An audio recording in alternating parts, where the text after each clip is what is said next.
Apple just dropped the iPhone 16e, and here's what you need to know. It's Apple's new budget-friendly option, priced at $599, but don't let the price fool you. This phone packs some impressive features. First off, let's talk about design and colors. The 16th comes in matte black and white finishes, giving it a sleek, modern look. It's not as flashy as some of the other models, but it's got that clean, classic vibe that just works. The display is a 6.1-inch Super Retina XDR OLED. The colors are vibrant, the details are sharp, but here's the catch. It doesn't have dynamic island like the standard iPhone 16. Instead, it keeps a simpler design with a Face ID notch, officially saying goodbye to the home button. Under the hood, the iPhone 16e is powered by the A18 chip, the same one in the base model iPhone 16. But here's the difference. The 16e has a 4-core GPU, while the regular 16 has a 5-core GPU. That means the 16e is fast, but not quite as powerful for heavy gaming or graphics as the standard 16. Now, let's talk about the camera.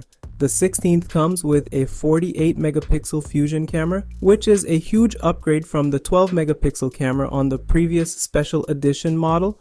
But here's where it falls short.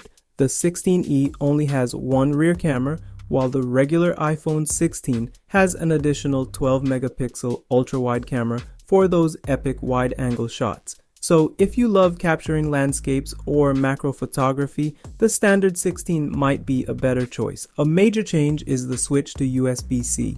Yeah, it's about time. But here's a heads up. The 16th doesn't support MagSafe charging, which is a bit disappointing if you're already invested in MagSafe accessories, but here's something new and exciting. The iPhone 16e features Apple's first custom C1 modem. This new modem is designed to improve connectivity and battery efficiency, meaning faster speeds and better battery life compared to older models. It's a big step forward for Apple, showing they're getting serious about in-house hardware. Compared to the iPhone 15, you're getting the latest chip, a better camera, and USB-C, but you're missing out on Dynamic Island and MagSafe. And compared to the previous special edition model, it's a huge upgrade in design, camera, and performance. So who is this for? If you're looking for a fast iPhone with Face ID, a great camera, USB-C, and improved connectivity, without spending top dollar, the iPhone 16e is a fantastic option.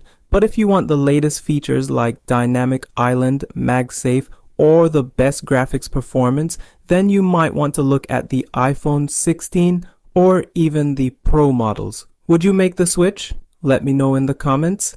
And if this helped, hit like and subscribe for more tech reviews.